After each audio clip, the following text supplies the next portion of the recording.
Welcome to the Deadlifts and Pizza podcast, where we discuss no BS fitness and nutrition. We're your hosts. I'm Laura. And I'm Jaime. Let's get into it.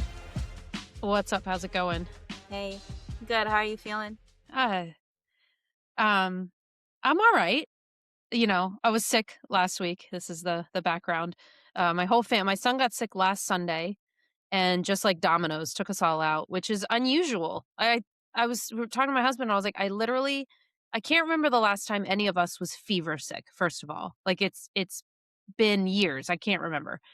But for all four of us to be sick, I don't know if that's ever happened where one virus, no, usually maybe one other person will get sick, or the brother will get the sister sick, but the parents are fine, or we'll get some mild form of it that's like, oh crap, I've got those snuffles, but you're still at work while the kids are home from school. Like one of those types of, but for all of us to be out of commission was very odd. And it wasn't like we were super, super sick. Like we weren't like delirious and like super high fevers and throwing up and falling asleep in the middle of the day. It wasn't like that. Like if we have a heavy dose of Motrin or Dayquil, we could get up and do mild things around the house. But for the most part, 101 degree fevers, like tied to the couch. We watched TV for like 3 days straight.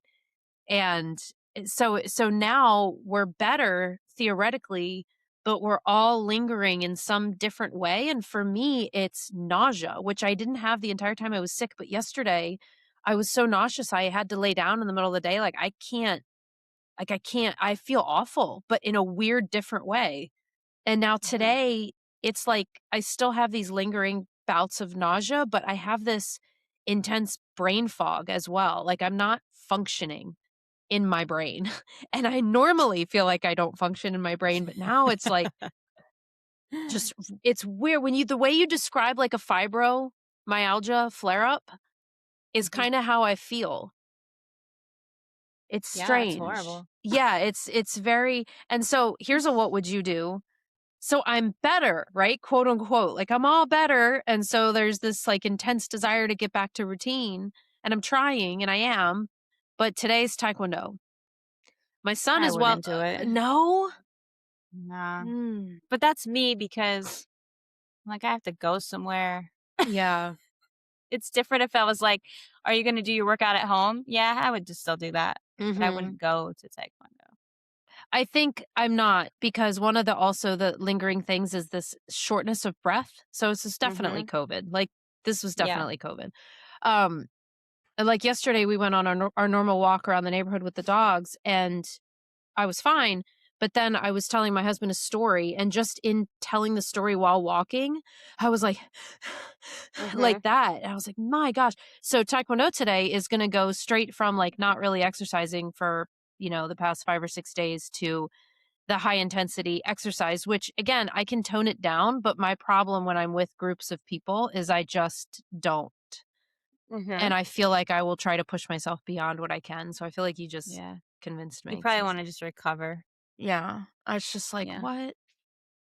Go for anyway, walks and things. So second, I guess, what would you do? Question is, I kind of already know the answer to this, but normally when somebody is attempting to achieve something in particular in health and fitness, particularly fat loss, or like a challenge or stuff like that, I never say start over. I say just pick up where you left off. Like if you get sick, if you fall off the wagon, people are always like, oh, what should I do? Should I go back? Should I do this? Should I start over? I'm like, no, just pick up where you left off and keep going. Because if you do this backtrack thing, I feel like I should start over. And the reason's because I was less than a week in to my deficit before this even happened. And theoretically, I'm still probably in a deficit because I'm not eating as much, but it's not like the macros that I would want. It's not. So I just want to start the whole thing over. I want to start the program over. I want to start everything over, even though it hasn't been that long. I actually am technically not behind in workouts yet. I completed them all from last week. And now this week, I am behind because I usually would have started, but it's only 3. It's Wednesday and there's only 3 workouts. I could technically still get them in and not start the program over, but I feel like I should start the deficit over. My cut. Well, I mean, what do you mean by start over? Aren't you just going to be where you were? I would just pick back up, right? But I feel like in my head, the timeline that I'm going to like consider. Oh, sure. Yeah. Sure. Be like, this is the start. Yeah, that's fine. Yeah. But like, it's the same thing.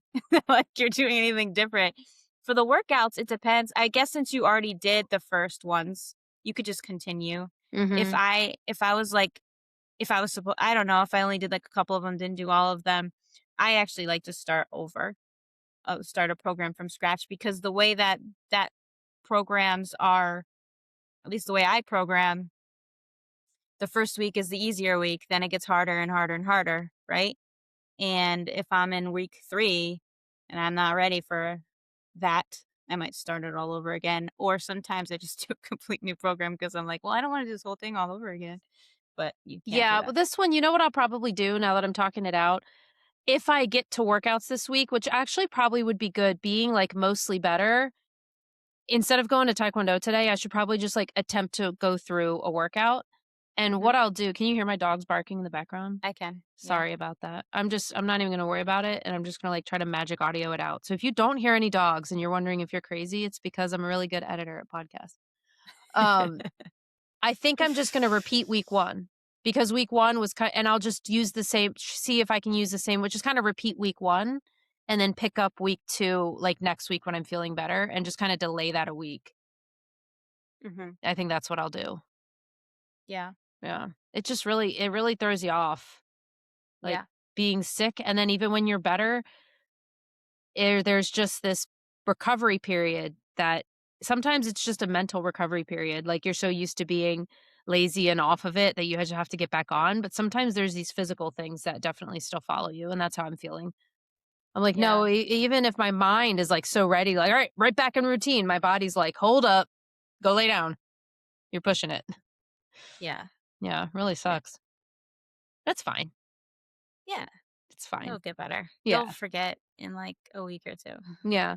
It is so funny what you do to yourself in your mind, though. And I know everybody experiences this, but sometimes it's really ridiculous. But like when you fall into some kind of life situation, whether it's getting really sick or whether it's maybe a depression that just kind of like takes hold, or maybe it's some kind of like super busy season at work, it's something that kind of creeps into your life and takes over, but you don't necessarily you're like logically aware that you're going through this kind of hard time, but at the same time, you're like in your mind beating yourself up going, what's wrong with me? I'm usually so, XYZ is like, and I was sick for like 3 days, and I caught myself yesterday in your mind going, is this just you trying to like, are you really, feeling brain fog and feeling low energy, or are you just lazy and you're trying to use this as an excuse for your laziness that's always there? And like, this is, and I'm like talking to myself like this. I'm like, Jaime, stop. Are you ridiculous? Like, this is dumb.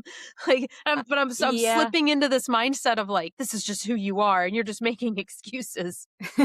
It was funny. That's part of something I was going to talk about today too. Really? You just have to be like, and you just have to be like, it's okay. You have to go, it's okay, babe. You could take, it's take okay, off. babe. It's all right, babe. I should call myself babe more often. It's so loving. It is. Yeah. It's very like, I got you, babe. Yeah. It was funny. Whenever, if I ahead. ever complain to you about stuff, like, man, I'm still sick. Can you just be like, babe, you got this? Could you just call me babe in those moments? I'd appreciate that. I totally can. I need a reminder to just, you got this, babe. I'll do it to you too. Babe. If you're like, hey, I don't, if you're like, hey, I'm going to tell you this thing, but don't try to fix it. But I'm also not complaining. I'm just going to talk about it. I'm like, all right, babe, I got you. It's like the nature of our relationship. I'll fix this for you, but I really don't want you to fix it. Oh, you just want to vent? No, I'm not complaining. Sometimes I just say things and I'm like, I don't know why. Like, this is happening right now. Yeah. It's okay to complain. You got this, babe.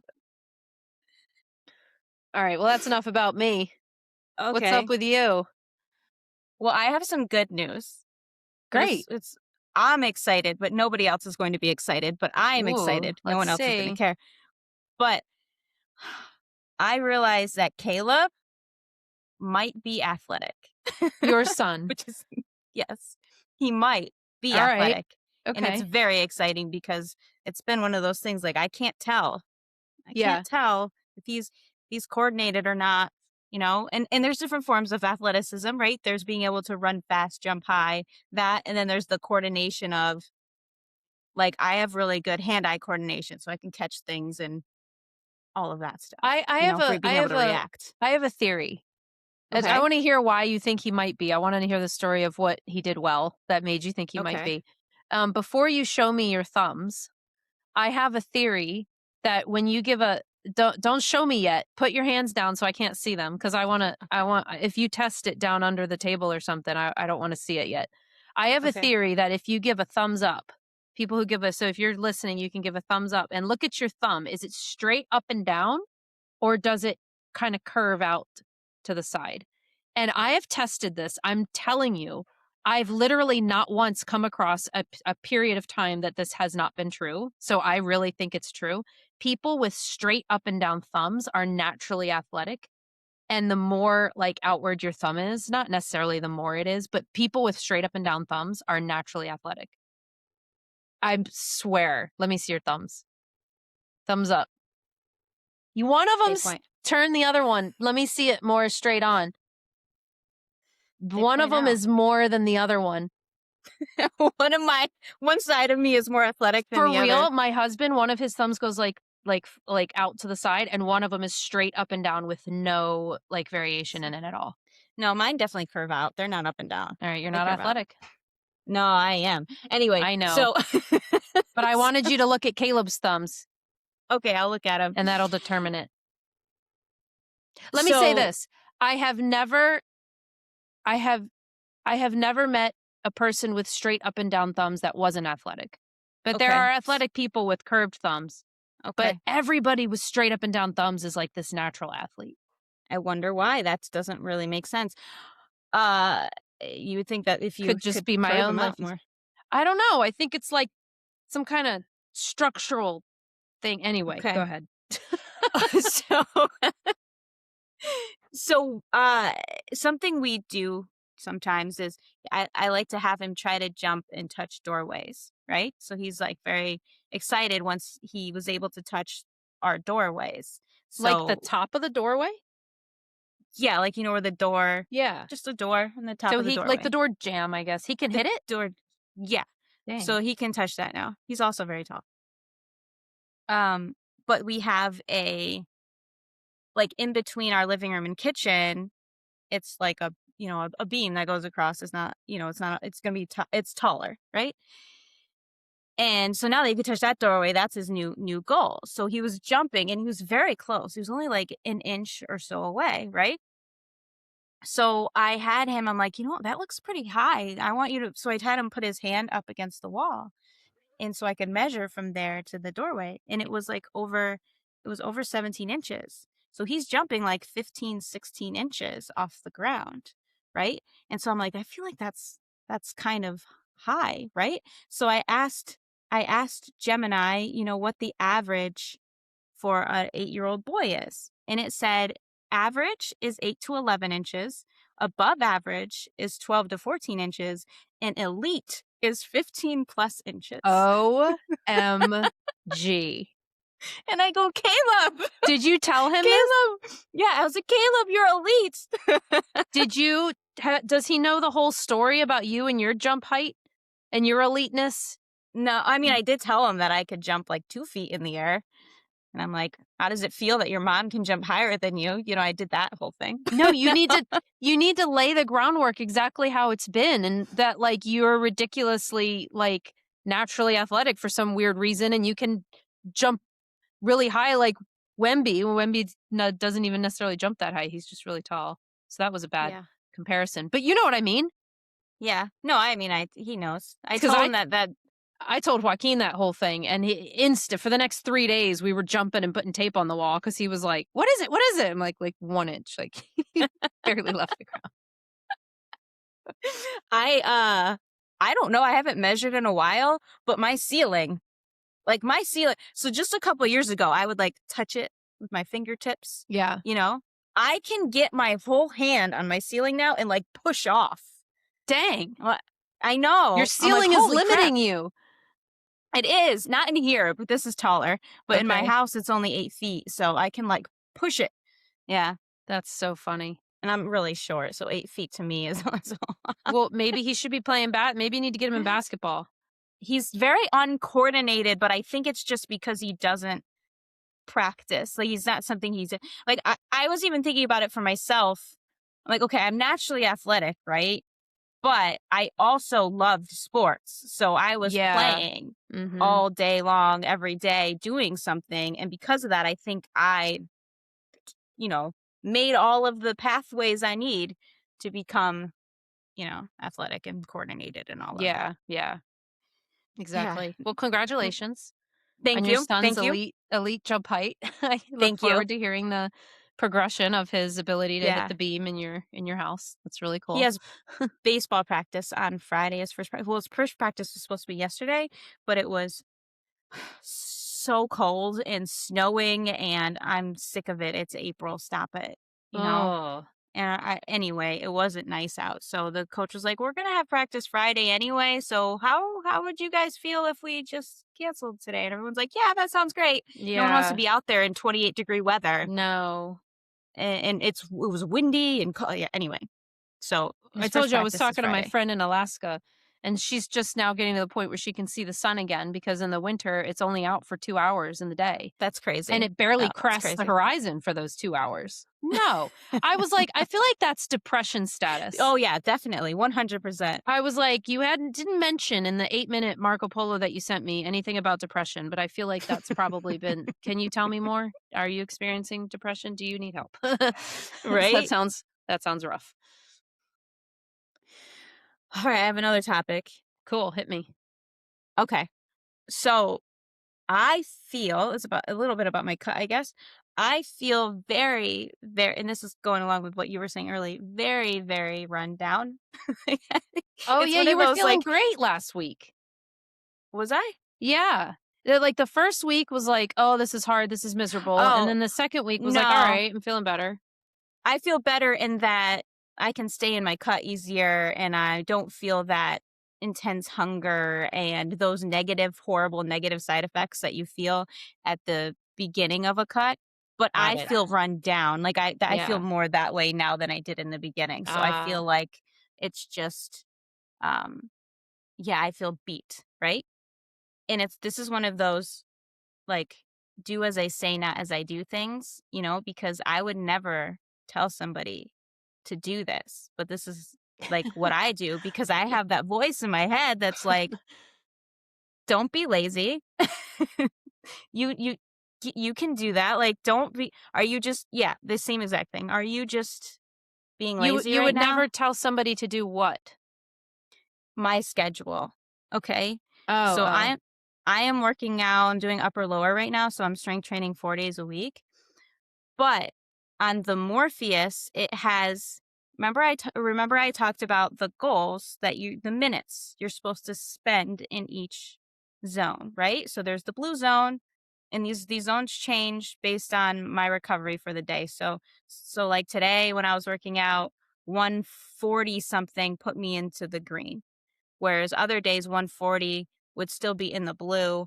And then some days, but then other days, if my recovery is really low, like 130 might put me into the green, right? So it really depends on my recovery for the day. But like blue is generally going to be like zone 2, zone 3-ish, somewhere around there. It's like, it's a wide range. And then green is more zone 4-ish, and then red is more zone 5-ish. But like I said, they change, right? My target numbers, so the amount of minutes I'm supposed to be in these zones according to Morpheus, because I put into the, like, you can put that your goal is to maintain or improve or whatever. I put improve, of and I course haven't you did. changed it. Yeah. I haven't changed it even though I'm in a gut, right? So it keeps upping my numbers. So last week, my targets were Geez. 150 minutes to 225 in the blue, 15 minutes to 27 minutes in the green, and 2 minutes in the red. Or sorry, 2 to 7 minutes in the red. Dang. And I got 150 for a day? for the week. For the week. That would be a lot. Oh, That I would was be a going lot to for a say. day. I was like, Ollie. Oh yeah. Okay. Got it. For the week. Okay. So I had 158 minutes in the blue. So I hit that because it was 150 to whatever. I got 29 minutes in the green. So I did 2 minutes over. And then I got 2 minutes in the red. And you add all that up, and it's over 3 hours. Dang. Of 3 hours of cardio conditioning on top of working out 4 days a week. And then I'm like, why am I so tired? So you're dumb. And also, the whole entire point, so I know you're not doing the Lean Lift program, but the whole entire point of creating it and coaching the people the way we're coaching the people is don't set new maxes. This is for maintenance. I know. Yeah. So are you going to change it from improve to maintain? No, you're not. I'll probably... This is why you're dumb head.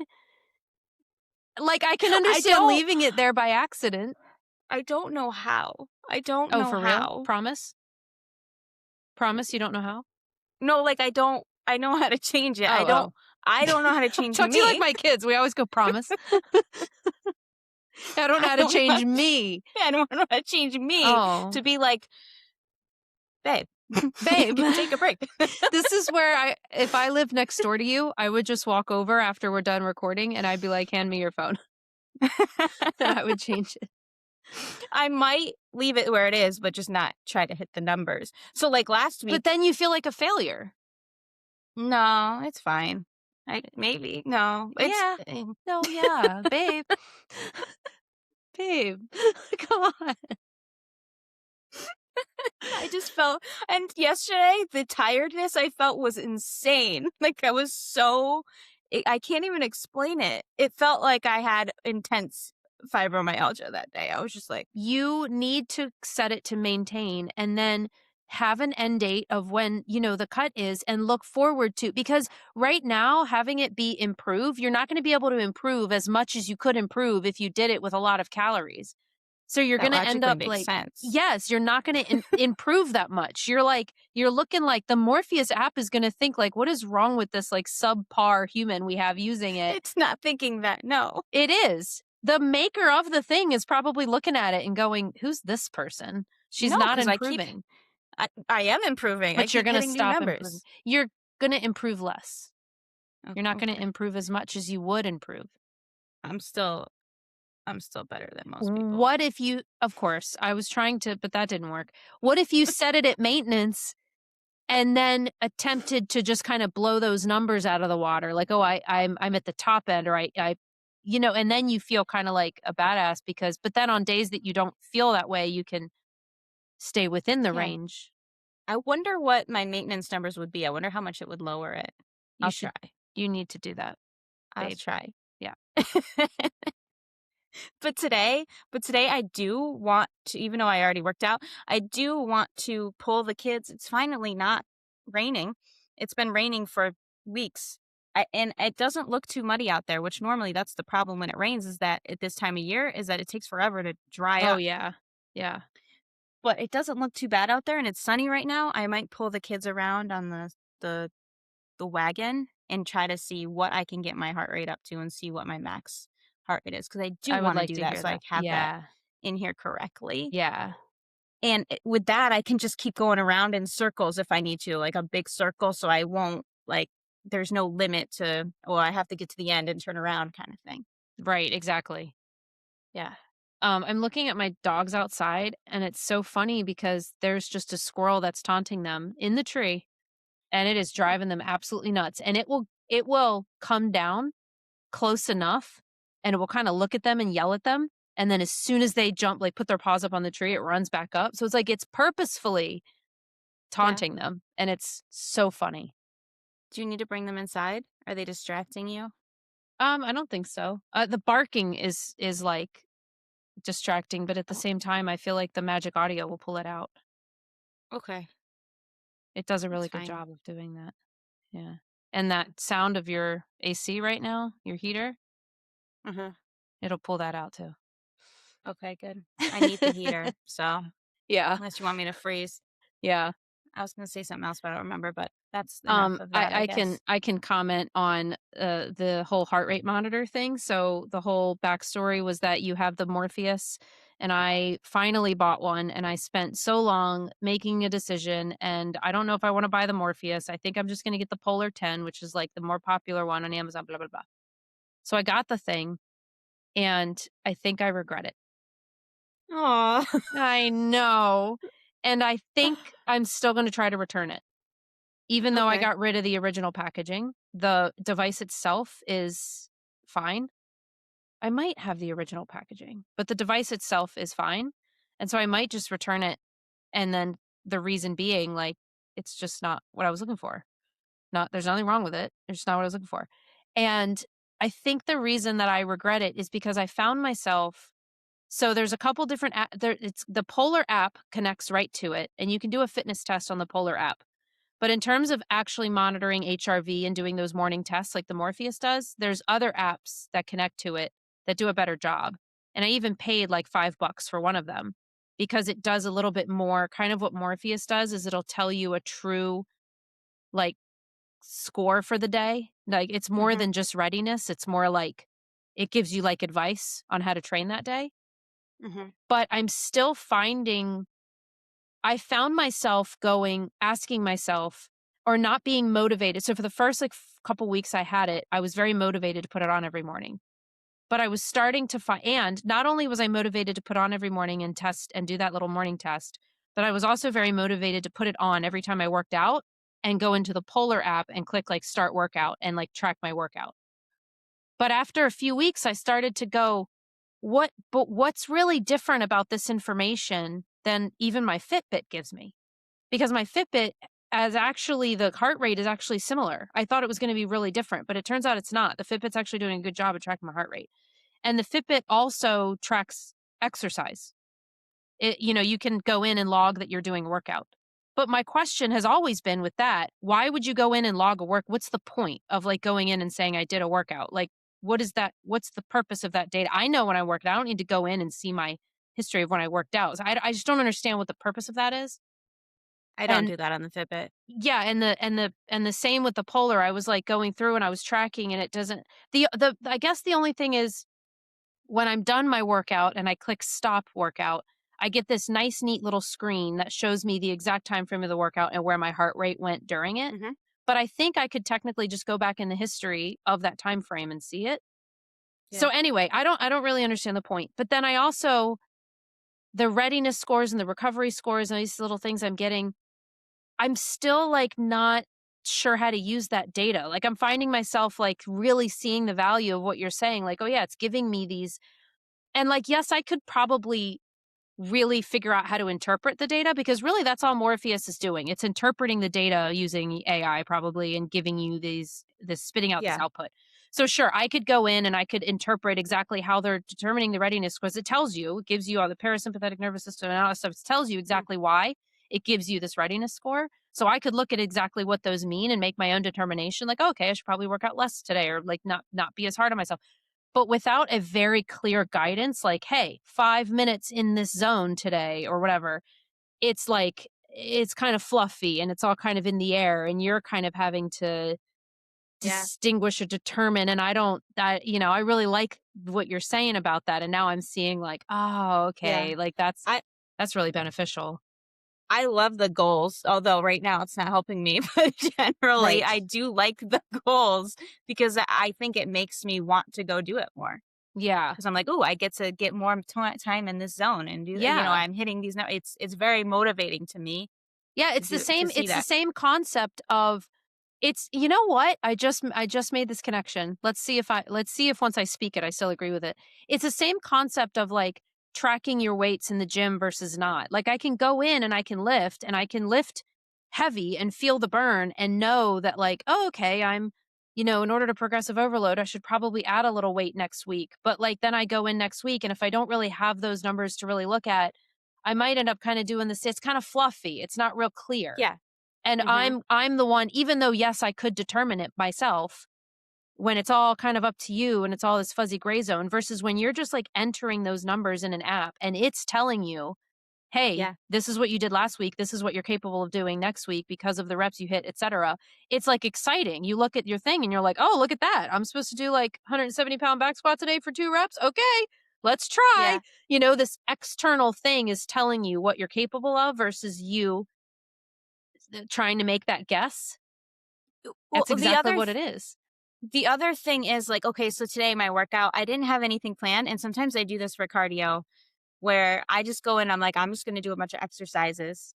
and I'll get my heart rate up, and then I like move around slowly, and then I like to do intervals. So I'll like get it up and then go down slow. Today was supposed to be a little bit less intense because I feel like crap, right? So I would just get it up, whatever, go back down. And when I do that, if I wasn't tracking it and like getting all these minutes that it's like hitting these numbers, I wouldn't want to even do it because I'm like all over the place. But I actually feel like I'm doing something, even though it's the same thing. I actually feel like I'm making progress in a way. Yeah. Because it's putting those numbers in here for me to see if that makes any sense. 100%. 100%. Yeah. This conversation just sealed the deal. I'm gonna get it. Okay. Let me know if you like it. Yeah. Hopefully you like it. Hopefully you don't get this and be like, this one's crap too. No, because the Polar's not crap. It's just I'm struggling to really find the. You know what else too? Like the numbers are the same, so it'll measure your heart rate the same. It'll measure your like your resting heart rate. It'll measure your HRV the same, so we can compare numbers. That's true. Yeah. Yep. Mm-hmm. Yeah. Which, by the way, my resting heart rate is 55. That's my average now. Dang. Yeah. Well, mine, I know I told you originally when I first got it, I don't know if it was calibration or what, it was telling me my resting heart rate was 70. And I was like, what the heck? Am I 80? But, and is that even, I don't know, does it go up as you age? I don't know. Does it? It does. Yeah. It does. Yeah. It's down to 62. So now that I've got lots of data in there, and when I, Okay, and then I had this epiphany of like, well, if you've just realized that your Fitbit's actually pretty accurate, maybe your Fitbit's always tracking your heart rate. Like, why don't you go see what that tells you? And yeah, it's like 62 or 60. It's like 60 to 62 on Fitbit, my resting heart rate. So that's good. Yeah. Mine is actually more accurate now. I think Fitbit changed its thing because it gives it to me like right first thing in the morning and the HRV and all of that. And it seems to be more accurate because I could see that it's trending the same with the Morpheus, but it's not the same number. Because before it was totally off. It kept telling me like 67, 68. I'm like, no, because I'll be looking at my watch and right now it's 60. Why are you telling me it's 67 is my rest? It doesn't make any sense. Anyway. Yeah. So now it's like the last couple nights or mornings, it's been 59. So it's very close. Yeah. The HRV is a different number. It's hard to tell, but the readiness is totally wrong. That's interesting. Not accurate. You know what I have been doing now that I'm in this data, interest zone is I've been wearing my Fitbit to bed. I finally got used to doing it, and I've been doing it for like over a week now, and that's been fun. I literally look at my sleep score as soon as I wake up in the morning, and I feel like very proud of, it's always in the 80s. It's always like 84. I think the lowest it was 79. And that was like the lowest one day. But I even have fun, like if something wakes me up in the middle of the night, like one of the dogs, or like I have to pee or something that wakes me up, which normally doesn't. I usually fall asleep and I wake up in the morning.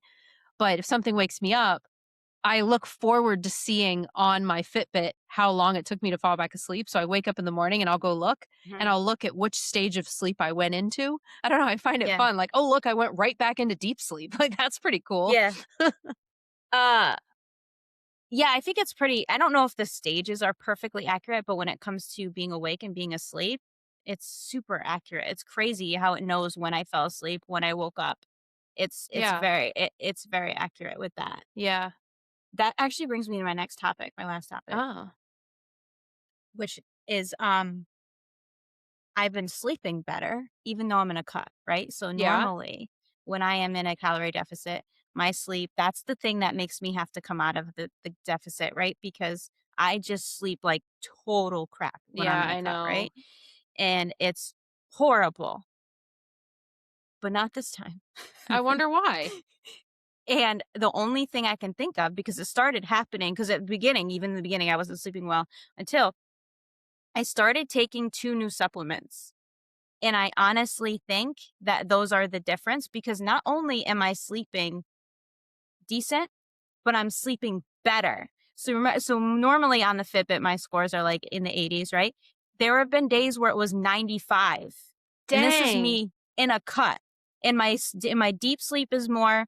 My time awake, it says it on the Fitbit that my time awake is so much less, like really like tiny, whereas before it was a lot.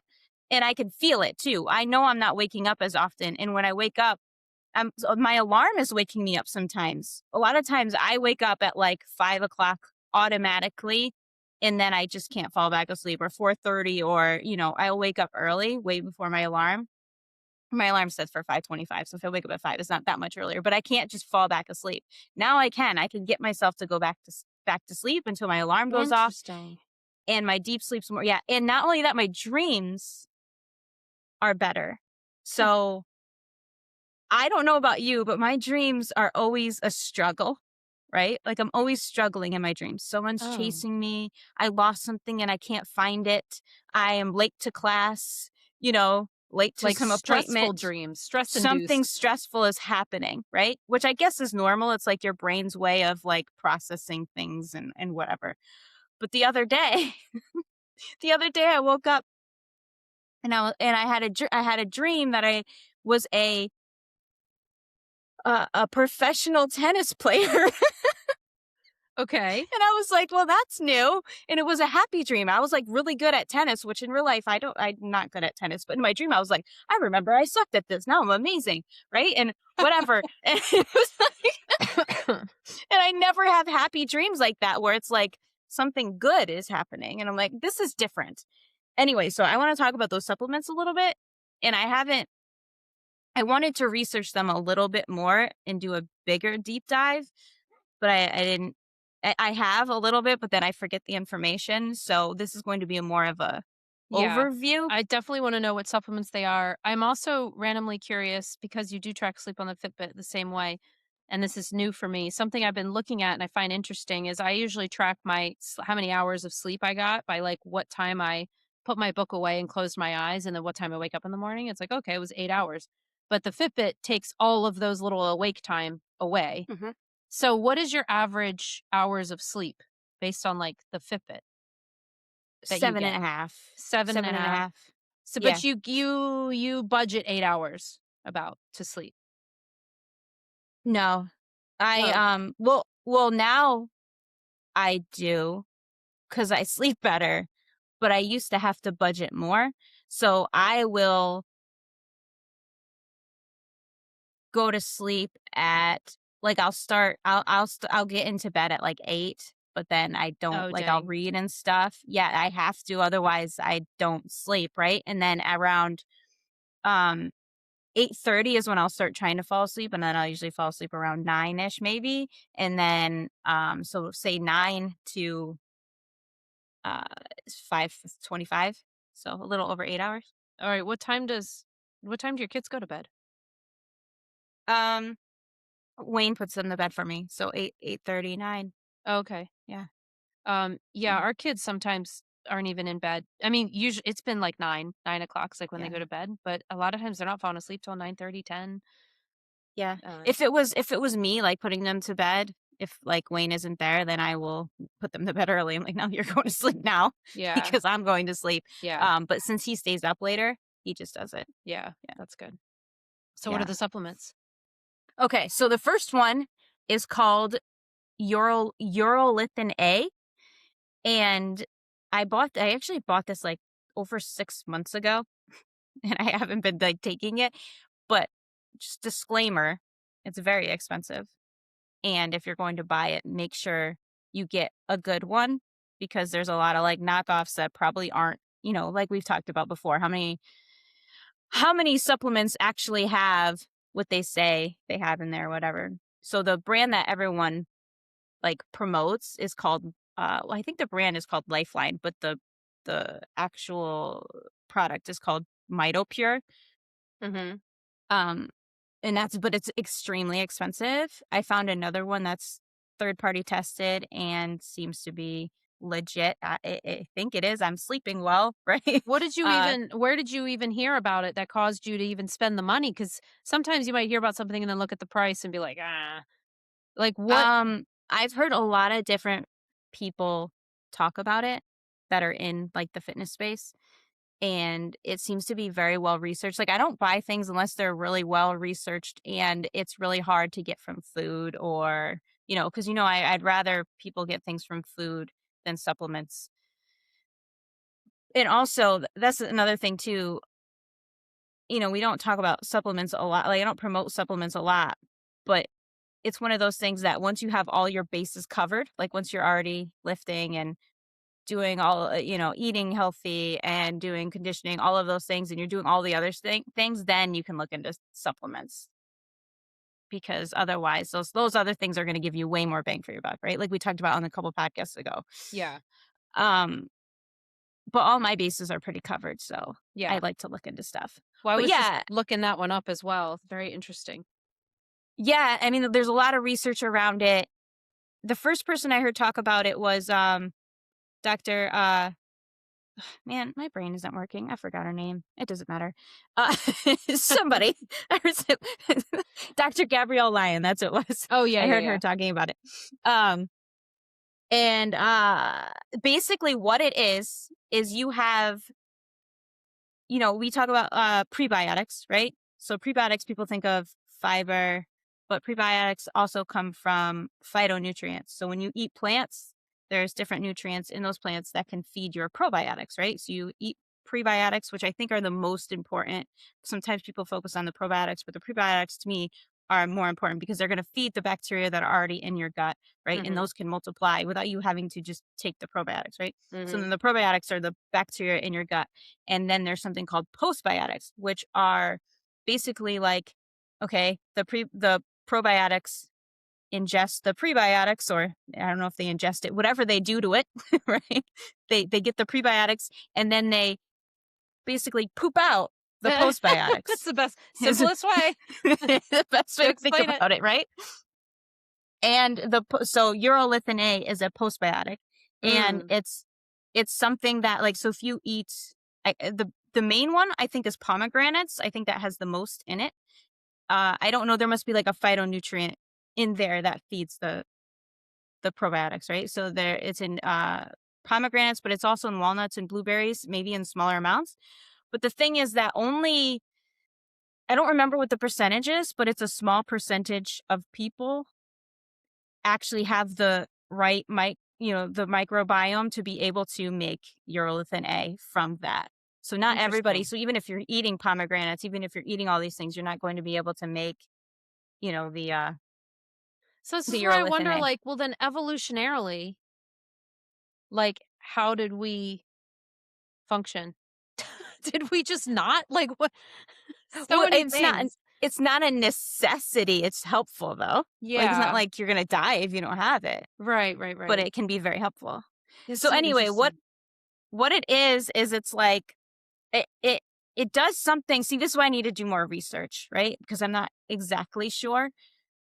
But it helps with your mitochondria and mitophagy, which is basically like, you've heard of cell autophagy, right? Mm-hmm. Where your cells, like, you're getting rid of damaged cells and recycling them, right? Yeah. So mitophagy is the same thing, but for your mitochondria. So it's like you're cleaning out all of the old damaged mitochondria and recycling them. So it helps with that. And it's supposed to be really good for strength, like performance stuff, like, so strength, endurance, all of that stuff.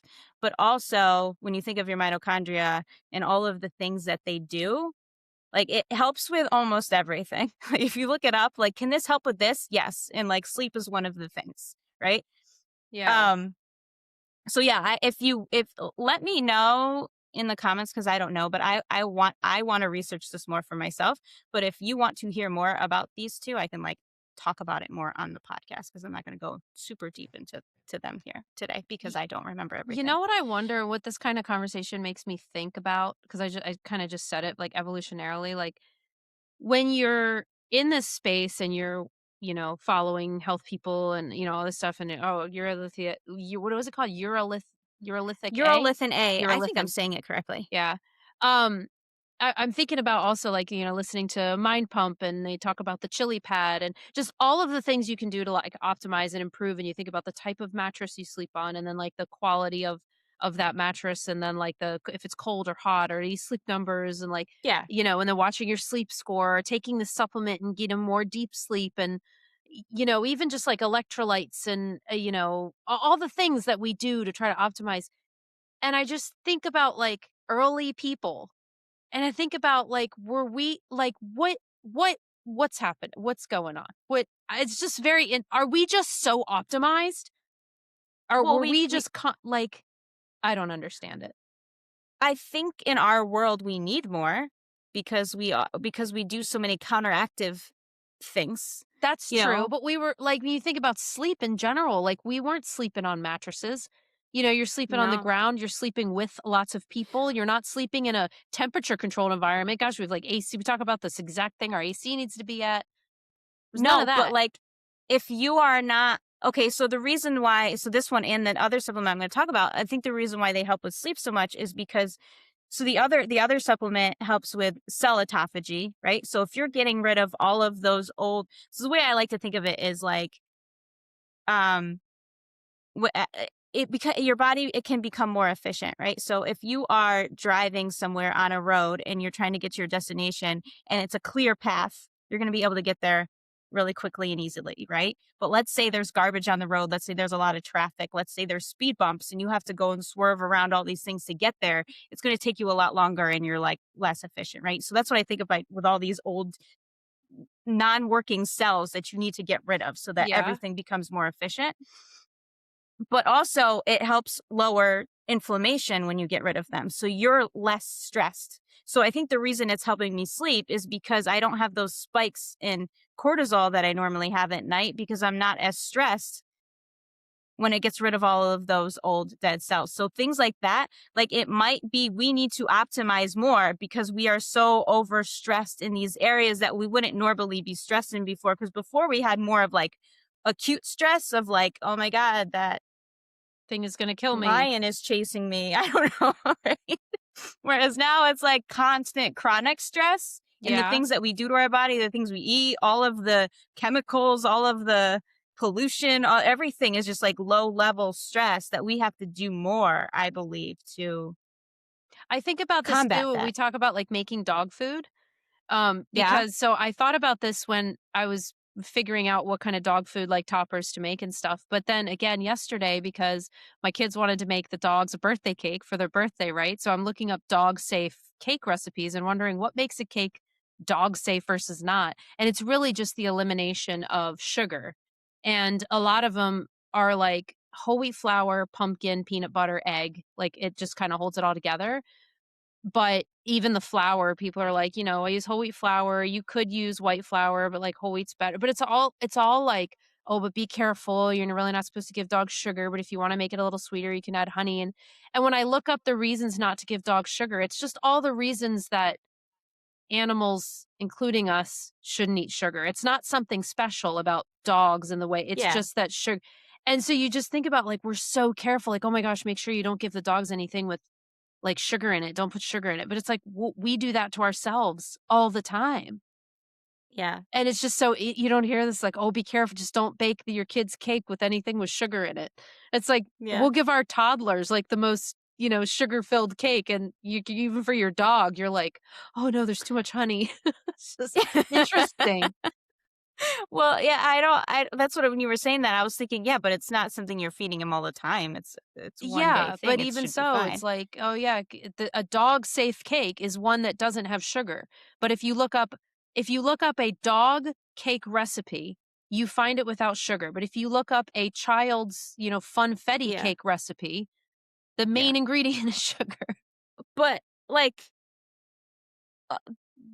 their dog food in a bag, I'm sure that's so much more healthy than feeding him something with sugar, right? I'm sure that whole factory made dog food is just so much better. It's just interesting. It's just stuff that I kind of just stew on. I don't have a conclusion to my thoughts. I just find it interesting. You know what I mean? You're just like, huh. Yeah. You think about how we used to sleep on what are you talking about? Sleep score. Like what was a sleep score when we were, I don't know. I think it's a stress thing. It's just with the way we're fascinating. stressed out. Yeah. All right. So what's the second supplement called? The other one is called NNN, or you can get NR. They're both precursors to NAD+, but you can't take just NAD+. I think you don't absorb it as well. I don't think it gets past the blood-brain barrier. I don't know why I'm touching myself like here, like I'm, anyway. Because blood-brain. Blood-brain barrier. Anyway, but those ones will. So they're precursors, so they'll raise your NAD+, and there is a lot of evidence to show that taking them does do that. And NAD plus is, touted as like the longevity supplement, and I think it's a enzyme, coenzyme, something like that. And it's same thing, cell autophagy. So it's supposed to help with like everything, basically, because you're, like I've said this before, you are made up of like trillions of cells, right? And those are your foundation. If those are healthy, you're more likely to be healthy. So if your cells are doing well, you're doing well. So this basically helps, like, same thing, everything, aging, like skin, hair, all that stuff, but also because it helps you make collagen too, but also energy. I guess it helps get electrons from your food. So like when you digest your food, it takes like the electrons from them, gives it to the mitochondria so that they can turn it into energy. So it's supposed to help with that, lower inflammation, do all of these things. And So you think that that's you're the other one. sleeping better based on but I what can't think of anything else, because once I started taking these, I started sleeping like crazy. but I Well, would like you to like isolate them out because it I I guess know. it could be both, but It it's could be both, probably but it could be one. And so I was taking them every other day at first. So I took, and I'm only taking half a dose also, because they're very expensive, and a lot of times I don't feel like I need as much anyway. So I was taking them every other day, and I noticed on the days where I took the Urolithin A, or the days that I slept the best. So I don't know if it's that one that's helping me the stop most. taking the one and then switch. Could you do it for like a week? I could do that. And that's the other thing. Is it the kind of thing though that it builds up in your system, and so It does. Yeah.